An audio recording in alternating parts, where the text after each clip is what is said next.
నమస్కారం. NXTG news కి స్వాగతం. ముందుగా ముఖ్యాంశాలు. మాచర్ల ఎమ్మెల్యే పిన్నెల్లికి ఊరట. జూన్ 5 వరకు ఎలాంటి చర్యలు తీసుకోవద్దని హైకోర్టు ఆదేశం. ఎలక్షన్ కమిషన్ కి వైసీపీ నేతల ఫిర్యాదు. టీడీపీ దౌర్జన్యాలపై చర్యలు తీసుకోవాలని డిమాండ్. లేని పక్షంలో న్యాయ పోరాటం చేస్తామని వెల్లడి. పేదరికం అనే అజ్ఞానంలో కొట్టుమిట్టాడుతున్న అభాగ్యులు. ఎన్నెన్నో గాథలు, అరణ్య రోదనలు, ఆకలి బాధలు, సామాజిక వ్యసనాలు. జనసేన గుంటూరు అర్బన్ అధ్యక్షుడి రేసులో మేకల రవీంద్రబాబు. ఆయన సేవలను పార్టీ పెద్దలు గుర్తించాలని నేతల సూచన. మాచర్ల ఎమ్మెల్యే పిన్నెల్లి రామకృష్ణారెడ్డికి ఊరట లభించింది. ఆయనకు షరతులతో కూడిన బెయిల్ను హైకోర్టు మంజూరు చేసింది. జూన్ 5 వరకు ఎలాంటి చర్యలు తీసుకోవద్దని హైకోర్టు ఆదేశించింది. తదుపరి విచారణ జూన్ 6కు వాయిదా వేసింది. పిన్నెల్లితో సహా ఎన్నికల్లో పోటీ చేసిన అభ్యర్థులు ముందస్తు బెయిల్ పిటిషన్లపై హైకోర్టులో ఊరట లభించింది. అధికార ప్రతిపక్ష పార్టీలకు సంబంధించిన కేసులున్న అభ్యర్థులపై వచ్చే నెల 5వ తేదీ ఉదయం 10 గంటల వరకు అరెస్ట్ చేయొద్దంటూ హైకోర్టు ఆదేశించింది. కాగా పిన్నెల్లి రామకృష్ణారెడ్డి ముందస్తు బెయిల్ పిటిషన్పై ఏపీ హైకోర్టు విచారణ చేపట్టింది.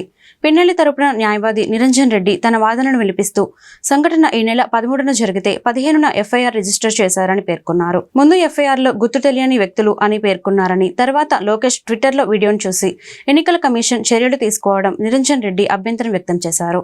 ట్విట్టర్లో వీడియో మార్ఫింగ్ చేసి ఉండొచ్చని, 7 ఏళ్లలోపు శిక్ష పడే సెక్షన్లు కావడంతో పిన్నెల్లికి ముందస్తు బెయిల్ ఇవ్వాలని కోరిన నిరంజన్ రెడ్డి సుప్రీంకోర్టు ఆర్నేష్ కుమార్ కేసులో మార్గదర్శక సూత్రాల ప్రకారం 7 ఏళ్లలోపు శిక్ష పడే సెక్షన్లు ఉంటే 41A నోటీసులు ఇవ్వాలని ఉందని పేర్కొన్నారు. మాచర్లలో జరిగిన అల్లర్లపై ఎన్నికల కమిషన్ సమాధానం చెప్పాలని నరసరావుపేట వైఎస్ఆర్సీపీ పార్లమెంట్ అభ్యర్థి అనిల్ కుమార్ యాదవ్ డిమాండ్ చేశారు.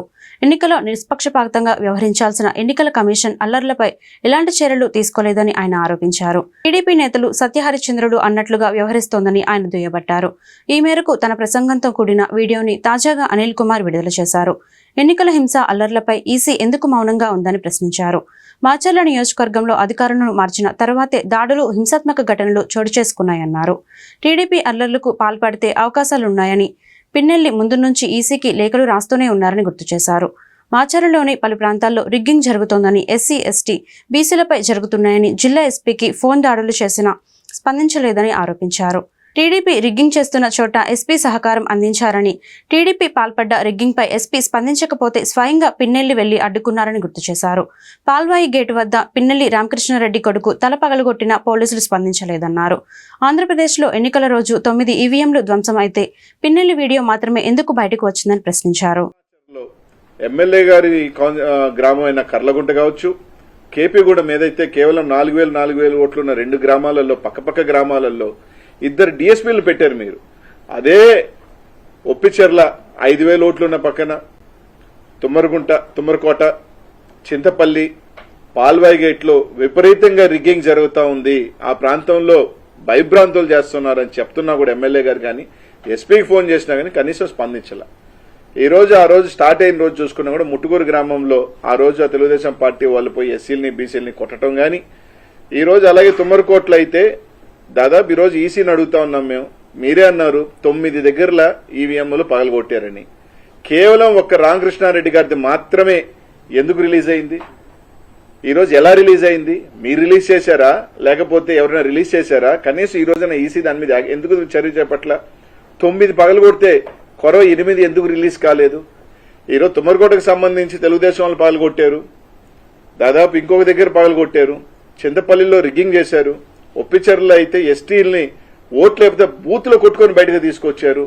ఇదే పాల్వాయి గేటుకు సంబంధించి బీసీలు, ఎస్సీలు, మహిళలు ఓట్లైన పోతా ఉంటే ఓట్లైనీయకుండా కొట్టి తరిమేస్తుంటే ఎమ్మెల్యే గారు పోయి దాదాపు 1.5 గంట ఎస్పీకి ఫోన్ చేసినా అదే ఎస్పీ గారు మాచర్ల చుట్టూ తిరిగారు కానీ కనీసం పాల్వాయి గేట్ దగ్గరికి రావాలన్న ఆలోచన కూడా చేయలేదు. ఎందుకంటే ఇదంతా ఒక ప్రీ ప్లాన్డ్ గా ఎక్కడెక్కడ ఇబ్బంది పెట్టాలి, ఎక్కడెక్కడ తెలుగుదేశం వాళ్ళు రిగ్గింగ్ చేసుకోవాలి అని ఒక ప్రీ ప్లాన్డ్ గా చేసిన పద్ధతిలోనే నడిచింది. నిజంగా ఒక అఫీషియల్ గా రిలీజ్ చేసినప్పుడు ఎలక్షన్ కమిషన్ లో నుంచో లేకపోతే ఎలక్షన్ కమిషన్ గ్రూప్ లో రావాలి. అలా కాకుండా తెలుగుదేశం పార్టీ నుంచి రావటం, లోకేష్ ట్వీట్ చేయటం, ఎలక్షన్ కమిషన్ స్పందించడం. దీని మీద అసలు నేను అడిగేది ఏంటంటే ఎవరు లీక్ చేశాడు ఇది? సరే అది తప్ప ఒప్ప దాని గురించి నేను మాట్లాడలేదు. When it is a confidential దాన్ని బయటకు వచ్చింది కదా. బయటకు వచ్చినప్పుడు కొరవ 9 ఎందుకు రిలీజ్ చేయట్లేదు? కొరవ 9 కూడా రిలీజ్ చేయాలి కదా. ఎలక్షన్ కమిషన్ ఎవరు చేశారో దాన్ని బాధ్యులు చేసి వాళ్ళ మీద యాక్షన్ కట్టాలి కదా.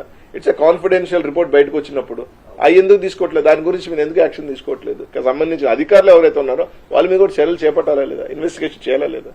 తుమ్మర్కోట, ఒప్పిచెర్ల, పాల్వాయి గేటు, చింతపల్లిలో ఈ విధంగా రిగ్ జరుగుతుంది, ఇక్కడ రీపోలింగ్ పెట్టమని అదే రోజున 3 గంటలకి లెటర్ రాస్తే కూడా ఏం పర్వాలేదు, పోలీసుని పెట్టుకుని మీరు రిగ్ చేసుకుంటున్న విధంగా ఆ పగిలిపోయిన ఈవీఎంల దగ్గర కూడా ఇంకో కొత్త ఈవీఎం తీసుకొచ్చి పోలింగ్ జరిపారు కానీ, పోలీసులు అండని పెట్టి టీడీపీ వాళ్ళు చేయించారు కానీ రీపోలింగ్ చేయించాలని ఆలోచన కూడా రాదు. కనీసం తన అభ్యర్థి పోయి ఏజెంట్ గా కూర్చుంటాడు కదా, అవసరమైతే ఎమ్మెల్యే గారైనా కూర్చొని ఇది ఓటుందా లేదో చూసుకునే అవకాశం కూడా ఎమ్మెల్యేకి కానీ ఎమ్మెల్యే సోదరులు కానీ వాళ్ళ కుటుంబ సభ్యులకి ఇవ్వలేదంటే పోలీసు ఏ విధంగా, ఎందుకంటే 500 మంది 1000 మంది వాళ్ళు ఉన్న ఎన్నికల రోజు ఉదయం నుంచి సాయంత్రం 7 గంటల వరకు చోటు చేసుకున్న హింసాత్మక ఘటనలు రిగ్గింగ్ పై మాచర్ల వైఎస్ఆర్సీపీ ఎమ్మెల్యే అభ్యర్థి పిన్నెల్లి రామకృష్ణారెడ్డి పలు దఫాలు ఫిర్యాదు చేసిన జిల్లా ఎస్పీ బేఖాతార్ చేశారని గురజాల ఎమ్మెల్యే కాసు మహేష్ రెడ్డి పేర్కొన్నారు.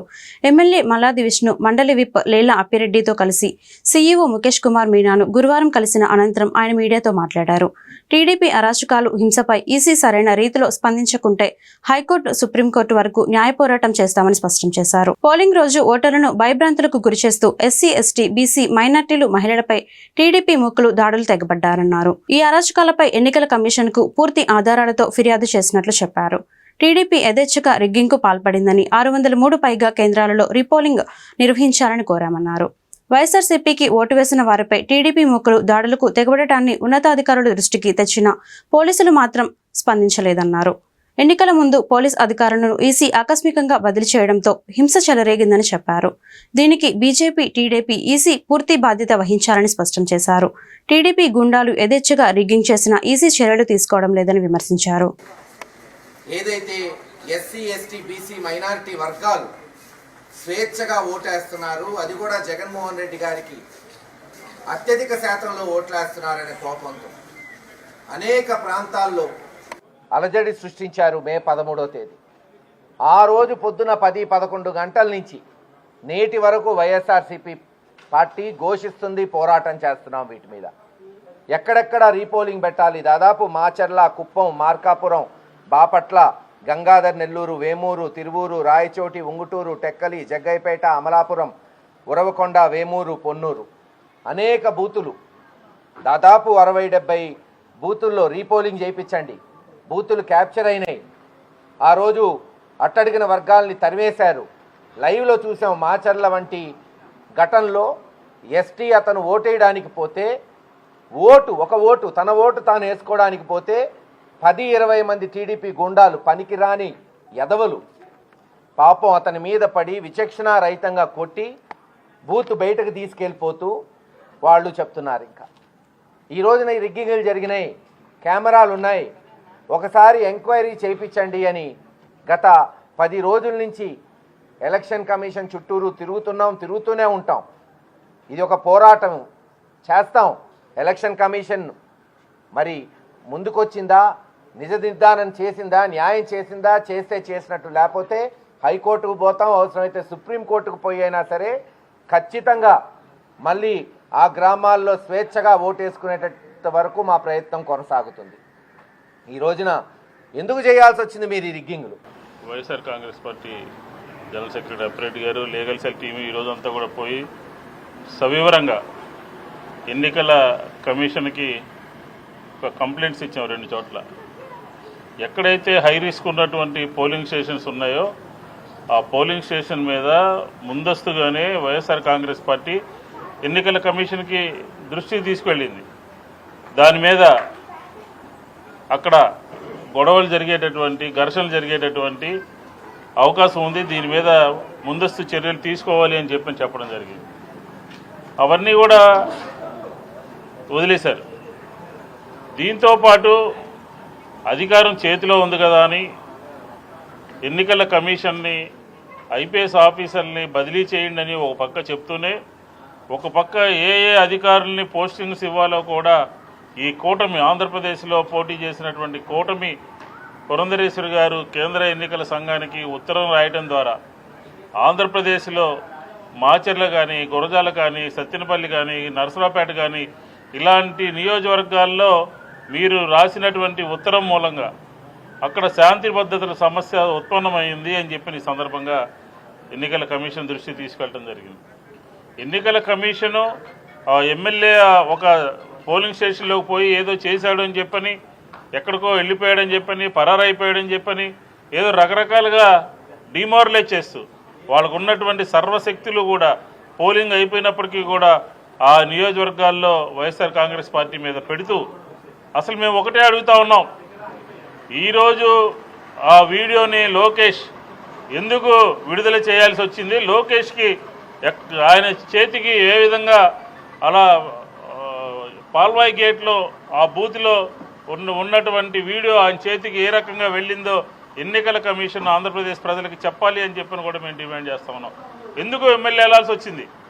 ఎందుకు ఆ రోజు పోలింగ్ రోజున ఉదయాన్నే 8కి 9కి వైఎస్ఆర్ కాంగ్రెస్ పార్టీకి సంబంధించినటువంటి ఓటర్లందరూ కూడా వెళ్ళి ఓటు వేయడానికి వెళ్తే అక్కడ దుర్భాషలాడి గొడవ చేసి కొట్టి ఓట్లు వేయడానికి వీలు లేకుండా రిగ్గింగ్ చేసినటువంటి సందర్భంలోనే అక్కడ ఎమ్మెల్యే ఇంటర్ఫీర్ అయ్యాడని చెప్పని కూడా ఈ సందర్భంగా మేము చెప్తా ఉన్నాం. కాబట్టి న్యాయము లేకపోతే ధర్మము, శాంతి భద్రతలు ఈ ఎన్నికల కమిషన్ ఏమీ చూడలేదు. మాచర్ల ఎమ్మెల్యే పిన్నెల్లి రామకృష్ణారెడ్డి వీడియోపై సీఈఓ ముఖేష్ కుమార్ మీనా సంచలన ప్రకటన చేశారు. ఆ వీడియోను మేము విడుదల చేయలేదని, ఎన్నికల కమిషన్ నుండి బయటకు వెళ్లలేదు, అది ఎలా బయటకు వెళ్లిందో తెలుసుకుంటామని సీఈఓ అన్నారు. దర్యాప్తు సమయంలో ఎక్కడో ఎవరి చేతి నుండో బయటకు వెళ్లింది. Palvai gate polling station PO, ఏపీఓలను సస్పెండ్ చేశాం. మాచర్లకు టీడీపీ నేతలు వెళ్లడం మంచిది కాదు. ఇప్పుడే మాచర్లలో పరిస్థితి అదుపులోకి వచ్చింది. టీడీపీ నాయకులకు అనుమతి లేదని చెప్పాం. బయట నాయకులు ఎవరు మాచర్లకు వెళ్లకూడదు, ఎవరిని ఆ గ్రామాల్లోకి వెళ్లనీయదని ఆదేశించాను అని సీఈఓ ముఖేష్ కుమార్ మీనా వెల్లడించారు. మాచర్ల పాల్వాయి గేట్ ఈవీఎం ధ్వంసం ఉద్దంతంపై తెలుగు రాజకీయాల్లో ఆసక్తికర చర్చ నడుస్తోంది. ఈ వీడియో లీకేజీ వ్యవహారంలో ఎన్నికల సంఘం తీరుపై అనుమానాలు వ్యక్తమవుతున్నాయి. ఇదే విషయంపై స్పందిస్తూ ఎన్నికల సంఘానికి కొన్ని సూటి ప్రశ్నలు సంధించారు వైఎస్ఆర్సీపీ రాష్ట్ర ప్రధాన కార్యదర్శి సజ్జల రామకృష్ణారెడ్డి.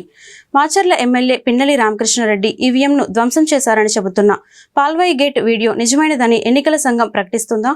వీడియో సరైనదో కాదా అనేది నిర్ధారించకుండానే ఎన్నికల సంఘం చర్యలకు ఎలా దిగుతోంది? ఒకవేళ నిజమైనదే అయితే ఆ వీడియో సోషల్ మీడియాలోకి ఎలా వస్తుందని ఆయన ప్రశ్నించారు. నేటి ఆధునిక ప్రపంచంలో ఇంకా పేదరికం అనే అజ్ఞానంలో అభాగ్యులు కొట్టుమిట్టాడుతున్నారు. విద్యా అవకాశాలు లేకపోవడంతో కాయ కష్టానికి కొంతమంది పరిమితమవుతున్నారు.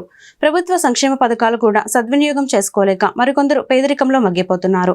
రెక్కాడితే గాని డొక్కాడని నిరుపేదలు జీవనోపాధికై రోడ్ల పక్కనే పడేసిన అట్టపెట్టెలు, కాగితాలు, ప్లాస్టిక్ డబ్బాలు, గ్లాసులు ఏరుకుంటూ మనకు కనిపిస్తుంటారు.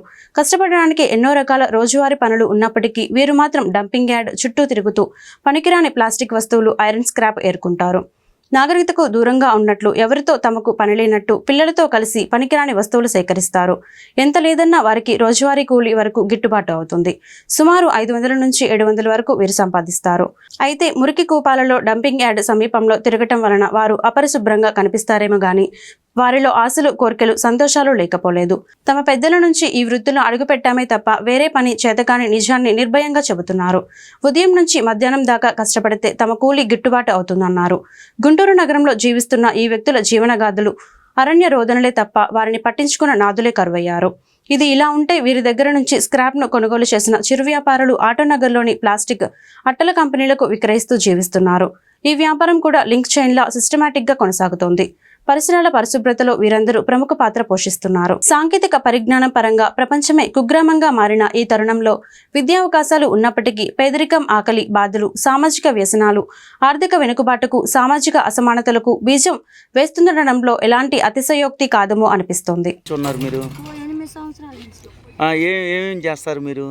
డబ్బాలు వేసుకుంటాం, ప్లాస్టిక్ డబ్బాలు, ప్లాస్టిక్, ఇనుము, అవి అలా మీకు రోజు మొత్తం మీద ఎంత కూలి పడుతుంది?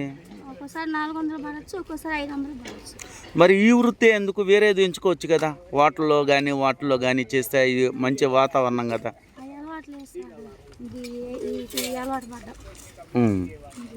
మరి మీ పిల్లల్ని చదివించుకుంటున్నారా ఈ వృత్తి మీద? మరి ఎట్లా ఏదో ఒకటి చదివించుకోవాలి కదా, గవర్నమెంట్ చాలా అవకాశాలు కల్పిస్తుంది కదా మీకు. కొంతమంది పట్టించుకున్నారు, కొంతమంది ఉన్నారు. మాకు తెలియదు, మాకు చదువులు లేవు. చదువులు ఉంటే అన్ని బాగానే ఉంటాయి. చదువులు అందుకనే ఇప్పుడు చదువుకొని జీవన శైలి మార్చుకోవచ్చుగా. దీని అలవాటు పడ్డాడు పిల్లలు. ఇప్పుడు ఉదయం కూలే నీకు 400 లేకపోతే రోజు మొత్తం పని చేస్తే నీకు రోజు మొత్తం ఆ. రోజు మొత్తం ఇంట్లో ఎంతకాలం నుంచి చేస్తున్నారండి మీరు? 3 సంవత్సరాల నుంచి చేస్తాను. మీరు ఏం చేస్తారు? ప్లాస్టిక్ వ్యాపారంలో చేస్తాను, గుమస్తాగా చేస్తాను. ఎట్లా ఇక్కడ ఎట్లా మీకు ఎట్లా వర్కౌట్ అవుతుంది? ఈ కూలీలు ఎట్లా చేస్తున్నారు? మాకు కూలీ రోజుకి 700. ఇక్కడ కొని ఫ్యాక్టరీకి వేస్తాం. మేము ఏమేమి కొంటారు మీరు? ప్లాస్టిక్, ఐరన్, పాతవి, పుస్తకాలు, ఈ 3 కొంటాం. అంటే మీకు ఎవరు వచ్చేస్తారు మీకు ఇవన్నీ? బయట నుంచి జనం తీసుకొచ్చేస్తారు, లేదా లోన చెత్తలు ఏరుకున్నా వేస్తారు. చెత్త లోపల ఎవరైనా ఏరుకోవచ్చా? ఏరుకుంటారు. జనసేన పార్టీ గుంటూరు అర్బన్ అధ్యక్ష పదవి రేసులో అఖిల భారత చిరంజీవి యువత వర్కింగ్ ప్రెసిడెంట్ మేకల రవీంద్రబాబు ముందు వరుసలో ఉన్నారు. ఆయన గత 30 సంవత్సరాలుగా చిరంజీవి ఫ్యాన్స్ అధ్యక్షులుగా గుంటూరు జిల్లా నగరవాసులకు సుపరిచితులే. సెయింట్ లారెన్స్ విద్యాసంస్థల అధినేతగా Andhra Pradesh private schools association co chairman గా కొనసాగుతున్నారు. సమాజ సేవే సామాజిక బాధ్యతగా స్వీకరించి పలు సేవా కార్యక్రమాలతో పాటు స్వచ్ఛంద రక్తదాన శిబిరాలు నిర్వహించి సమాజానికి ఆయన ఆదర్శంగా నిలిచారు. చిరంజీవి ఫ్యాన్స్ అధ్యక్షులుగా, ప్రజారాజ్యం పార్టీ రాష్ట్ర నాయకులుగా, ఎన్నికల పరిశీలకులుగా ఆయన గతంలో పనిచేశారు. ప్రస్తుతం జనసేన పార్టీ నాయకులుగా పిఠాపురం ఎన్నికల్లో పవన్ కళ్యాణ్ విజయాన్ని కాంక్షిస్తూ ఎన్నికల ప్రచారం కూడా నిర్వహించారు. గుంటూరు నగరంలో ప్రముఖులు, విద్యావేత్తలు, రాజకీయ నాయకులతో పాటు ద్వితీయ శ్రేణి క్యాడర్తో అవినాభావ సంబంధం కలిగి ఉన్న మేకల రవీంద్రబాబును జనసేన పార్టీ జిల్లా అధ్యక్షులుగా నియమించాలని పలువురు పార్టీ నాయకులు డిమాండ్ చేయడం విశేషం. శుక్రవారం గుంటూరు చిరంజీవి యువత నాయకులు గిడుతూరి సత్యం ఆధ్వర్యంలో స్థానిక RTC colony Saint Lawrence school campus లో జనసేన పార్టీ నాయకులు మేకల రవీంద్రబాబును ఘనంగా సత్కరించారు. పవన్ కళ్యాణ్ విజయంలో ఆయన భాగస్వామ్యం అవుతున్నందుకు అభినందనలు తెలిపారు. ఈ సందర్భంగా సత్యం మీడియాతో మాట్లాడుతూ జనసేన పార్టీ అర్బన్ అధ్యక్షులుగా మేకల రవీంద్రబాబును పార్టీ పెద్దలు ఎంపిక చేయాలని విజ్ఞప్తి చేశారు. పవన్ కళ్యాణ్ పై విధేయత, పార్టీ పట్ల నిబద్ధత, పార్టీ సైద్ధాంతిక సిద్ధాంతాల పట్ల అవగాహన ఉన్న మేకల రవీంద్రబాబు ఆధ్వర్యాన గుంటూరు నగరంలో జనసేన పార్టీ మరింత బలోపేతం అవుతుందని పేర్కొన్నారు. ఈ మేరకు మేకల రవీంద్రబాబు కూడా జనసేన పార్టీ ఏ పదవి అప్పగించినా దానికి న్యాయం చేస్తామని ప్రకటించారు. తన జీవితం జనసేన పార్టీ ఉన్నతికి అంకితమని ఈ సందర్భంగా వివరించారు. వర్కింగ్ ప్రెసిడెంట్గా పనిచేస్తున్నాను. అలాగే గుంటూరులో పేరుగాంచినటువంటి Saint Lawrence English medium school అధినేతగా గత 30 ఏళ్ళుగా సేవ చేస్తున్నాను ఇక్కడ పేదబడు బలహీన వర్గాలకి. మా స్కూల్ తరఫున అనేక స్వచ్ఛంద సేవా కార్యక్రమాలు చేస్తూ మెగాస్టార్ చిరంజీవి గారి పేరుతో గత 30 ఏళ్ళుగా స్వచ్ఛంద రక్తదాన శిబిరాలతో పాటు మున్సిపల్ స్కూల్స్లో, గవర్నమెంట్ స్కూల్స్లో విద్యను అభ్యసిస్తున్న విద్యార్థులకు, పేద విద్యార్థులకు అనేక సామాజిక సేవా కార్యక్రమం చేస్తూ HIV పేషెంట్స్కి షిప్ అనేటువంటి సంస్థలో గత 10 ఏళ్ళుగా అక్కడ పౌష్టికాహారం పంచిపెడుతూ, అలాగే నగరంలో ఉన్నటువంటి ప్రముఖ మేధావులు, విద్యావేత్తలు, రాజకీయ నాయకులతో కలిసి పనిచేస్తూ అనేక సేవా కార్యక్రమాలు నాతో పాల్పంచుకున్నటువంటి సంగతి ప్రజలందరికీ తెలుసు నగరంలో. అట్లాగే జిల్లా వ్యాప్తంగా చేసిన సేవలు కానీ, రాష్ట్ర వ్యాప్తంగా మెగాస్టార్ చిరంజీవి గారి పేరుతో అనేక సేవా కార్యక్రమాలు పాల్పంచుకుంటూ స్వామినాయుడు గారు, ముఖ్యంగా మా అభిమాన నాయకుడు అయినటువంటి శ్రీ నాగబాబు గారు గైడెన్స్తో, ఆధ్వర్యంలో, స్వామినాయుడు గారి యొక్క డైరెక్షన్లో మేము పనిచేస్తున్నాం, గర్వపడుతున్నాం. మెగాస్టార్ చిరంజీవి గారి సేవా కార్యక్రమం చేసుకోవటం మా పూర్వజన్మ సుకృతంగా నేను భావిస్తున్నాను. అట్లాగే రీసెంట్గా జరిగినటువంటి అసెంబ్లీ, పార్లమెంట్ ఎలక్షన్స్లో నేను చాలా యాక్టివ్ పాత్ర పోషిస్తూ గుంటూరు తూర్పు నియోజకవర్గంకి నజీర్ గారికి గెలుపు కోసం కృషి చేశాను. గతంలో ప్రజారాజ్యం పార్టీలో చాలా కాలంగా పనిచేస్తూ 4-5 ఏళ్ల పాటు పనిచేస్తూ చిరంజీవి గారి వెంట ప్రజాంకిత యాత్రలో పాల్గొని ఆయన చేసినటువంటి ప్రతి యాత్రలో నేను భాగం పంచుకున్నందుకు నేను చాలా గర్విస్తున్నాను. చిరంజీవి గారు ప్రజారాజ్యం పార్టీలో మైనార్టీ సదస్సులు, మహిళా సదస్సులు, మేధావుల సదస్సులు నిర్వహించి నాకు చాలా మంచి పేరు తీసుకొచ్చేటువంటి విషయాన్ని మీకు తెలియజేసుకుంటాను. అట్లాగే ఈరోజు ప్రజారాజ్యం పార్టీ తర్వాత నేను జనసేన పవన్ కళ్యాణ్ గారి యొక్క ఆశయాలు, సిద్ధాంతాల మేరకు పనిచేయాలని నిర్ణయించుకొని కీలక సభ్యత్వం తీసుకొని ఆ పార్టీకి, అలాగే ఎన్నో కీలక సభ్యత్వాలు చేయించి నేను ఈ పార్టీలో ఉన్నాను. అట్లాగే ఈ పార్టీలో ఉంటేనే కాదు, ఈ పార్టీకి సేవలు చేస్తున్నాను నేను అని చెప్పుకుంటాను, గర్వపడుతున్నాను. బికాజ్ ధవళేశ్వరం మీటింగ్లో నేను పార్టిసిపేట్ చేశాను, మచిలీపట్నం మీటింగ్లో పార్టిసిపేట్ చేశాను. ఇలా అనేక మీటింగ్స్లో నేను పవన్ కళ్యాణ్ గారి మీటింగ్లో పార్టిసిపేట్ చేసిన సంగతి తెలియజేసుకుంటూ, పవన్ కళ్యాణ్ యొక్క నిజాయితీ, పవన్ కళ్యాణ్ ఉన్నటువంటి పారదర్శకత. ఈరోజు మా గురువు గారు, ప్రముఖ సంఘ సేవకులు, దేశమంటే మట్టి కాదోయ్, దేశమంటే మనుషులే అని చాటి చెప్పిన గురజాడ సూక్తికి నిలువెత్తు నిదర్శనమైనటువంటి అఖిల భారత చిరంజీవి యువత వర్కింగ్ ప్రెసిడెంట్ అయినటువంటి మా మేకల రవీంద్రబాబు గారు గత 13వ తారీఖు జరిగిన ఎన్నికల్లో పవన్ కళ్యాణ్ గారి తరఫున పిఠాపురం వెళ్ళి 11 రోజుల పాటు పర్యటించి ఆయన విజయానికి కృషి చేసినందుకు గుంటూరు జిల్లా చిరంజీవి తరఫున మేమంతా అభినందనలు తెలుపుకోవడానికి వచ్చాం. అదే సందర్భంగా గత 30 సంవత్సరాలుగా ఎన్నో సామాజిక సేవా కార్యక్రమాలు చేస్తూ ఎంతోమందికి విద్యను అందిస్తూ, ఉచిత విద్యను కూడా అందిస్తూ మెగాభిమానులకి ఎన్నో స్వచ్ఛంద సేవా కార్యక్రమాలు చేసినటువంటి కొన్ని లక్షలు దాదాపు నాకు తెలిసి గత 30 సంవత్సరాలుగా నాకు తెలిసి ఒక 30-40 లక్షల రూపాయలు కేవలం చిరంజీవి యువత కోసమే వెచ్చించినటువంటి మహా గొప్ప వ్యక్తి మా రవీంద్రబాబు గారు. అటువంటి రవీంద్రబాబు గారికి ఈరోజు గుంటూరు జనసేన పార్టీ నగర పగ్గాలు అప్పచెప్పవలసిందిగా గుంటూరు జిల్లా చిరంజీవి తరఫున, అలాగే జనసేన పార్టీ తరఫున మేమంతా డిమాండ్ చేస్తున్నాం.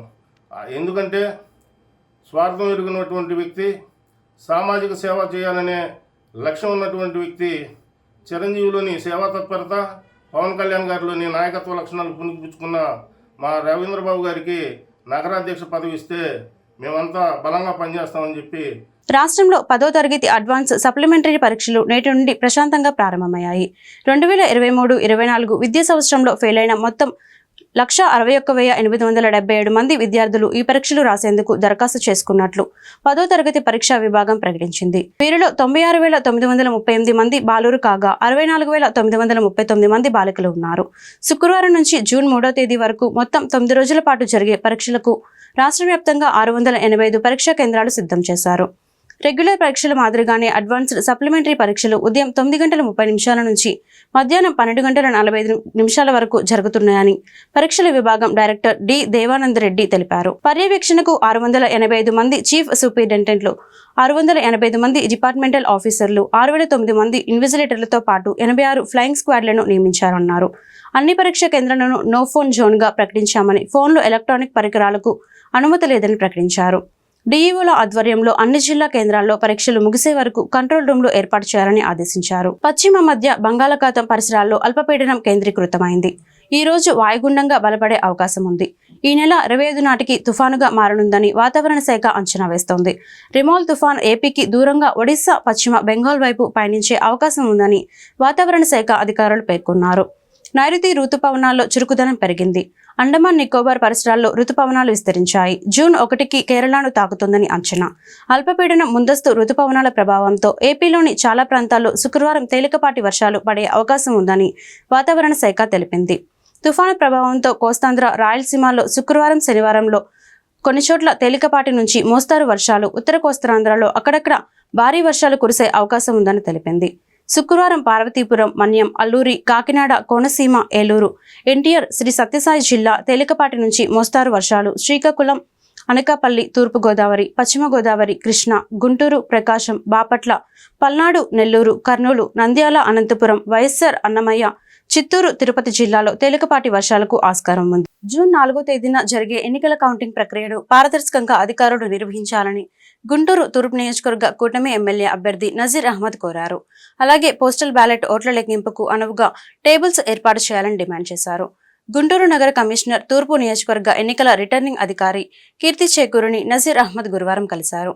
ఈ సందర్భంగా పోస్టల్ బ్యాలెట్ ఓట్ల లెక్కింపు తీరుతెన్నుల గురించి తెలుసుకున్నారు. ఈ మేరకు ఆయన కీర్తి చేకూరికి పలు సూచనలు చేశారు. అనంతరం నజీర్ అహ్మద్ మీడియాతో మాట్లాడుతూ పోలింగ్ రోజున మాచర్ల ఎమ్మెల్యే వ్యవహరించిన తీరును తీవ్రంగా ఖండించారు. ఇది ప్రజాస్వామ్య స్ఫూర్తికి విరుద్ధమని మండిపడ్డారు. ఎలక్షన్ కోడ్ను ప్రతి ఒక్కరూ విధిగా పాటించాలన్నారు. ఈ కార్యక్రమంలో టీడీపీ నాయకులు జాగర్లమూడి శ్రీనివాసరావు, గౌస్, మహంకాళి నరసింహారావు తదితరులు పాల్గొన్నారు.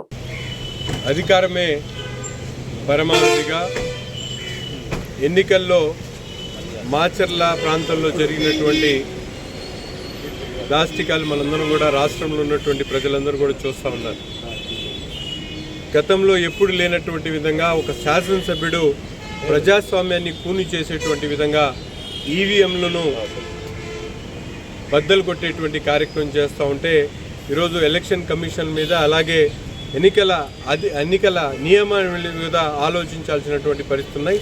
అలాగే గుంటూరు తూర్పు నియోజకవర్గంలో పోస్టల్ బ్యాలెట్స్ మీద ఆరోగా ఉన్నటువంటి కమిషనర్ గారిని కలిసి ఇక్కడ ఉన్నటువంటి పోస్టల్ బ్యాలెట్ ఎలా భద్రపరిచారో వాటి మీద ఎటువంటి చర్యలు తీసుకున్నారో పూర్తిగా వివరాలు కనుక్కోవడం జరిగింది. అంతేకాకుండా రాబోయేటువంటి కౌంటింగ్ 4వ తారీఖున జరుగుతున్నటువంటి కౌంటింగ్ సంబంధించి ఎటువంటి ప్రణాళికలతో ఎన్నికల అధికారులు ముందుకు సాగుతూ ఉన్నారో పూర్తిగా వివరాలు కనుక్కోవడం జరిగింది. ముఖ్యంగా గుంటూరు పట్టణంలో ఎక్కువ శాతం ఉన్నటువంటి పోస్టల్ బ్యాలెట్స్ను కౌంటింగ్ చేసేటువంటి ప్రక్రియ ఏదైతే ఉందో గతంలో 3000 చిల్లర పోస్టల్ బ్యాలెట్స్ పోలింగ్ అయ్యడం జరిగింది. వాటికి 4 కౌంటింగ్ కేంద్రాలు మాత్రమే కౌంటింగ్ టేబుల్స్ పెట్టడం జరిగింది. 4 కౌంటింగ్ టేబుల్స్ పెట్టడంతో చాలా ఇబ్బంది జరుగుతుంది. తప్పకుండా 500 పోస్టల్ బ్యాలెట్స్కు ఒక కౌంటింగ్ టేబుల్ పెట్టాలని చెప్పి డిమాండ్ చేయడం జరిగింది. వారు కూడా ఎన్నికల అధికారులను సంప్రదించిన తర్వాత దాని మీద నిర్ణయం తీసుకుంటామని చెప్పడం జరిగింది. అలాగే నాగార్జున యూనివర్సిటీ ఉన్నటువంటి భద్రతా కేంద్రంలో వెబ్ లింక్ ఇవ్వాలని, ఎందుకంటే గతంలో 2019 ఎన్నికల అనంతరం కౌంటింగ్కు ముందు వెబ్ లింక్ ద్వారా మనందరం కూడా అక్కడ ఉన్నటువంటి స్ట్రాంగ్ రూమ్ని పర్యవేక్షించేటువంటి కార్యక్రమం చేసుకునేటువంటి పరిస్థితులు ఉన్నాయి. కానీ ఈరోజు ఇప్పటి వరకు కూడా వెబ్ లింక్ ఇవ్వకపోవడంతో అక్కడ ఉన్నటువంటి కౌంటింగ్ కేంద్రాల్లో ఎవ్వరు కూడా అక్కడికి వెళ్ళి ఎటువంటి పరిస్థితులు ఉన్నాయనేది చూసుకునేటువంటి అవకాశం లేకపోవడంతో ఎన్నికల్లో పోటీ చేసినటువంటి అభ్యర్థులు అలాగే వార్తలు ముగించే ముందు ముఖ్యాంశాలు మరొకసారి. మాచర్ల ఎమ్మెల్యే పిన్నెల్లికి ఊరట. జూన్ 5 వరకు ఎలాంటి చర్యలు తీసుకోవద్దని హైకోర్టు ఆదేశం. ఎలక్షన్ కమిషన్ కి వైసీపీ నేతల ఫిర్యాదు. టీడీపీ దౌర్జన్యాలపై చర్యలు తీసుకోవాలని డిమాండ్. లేని పక్షంలో న్యాయ పోరాటం చేస్తామని వెల్లడి.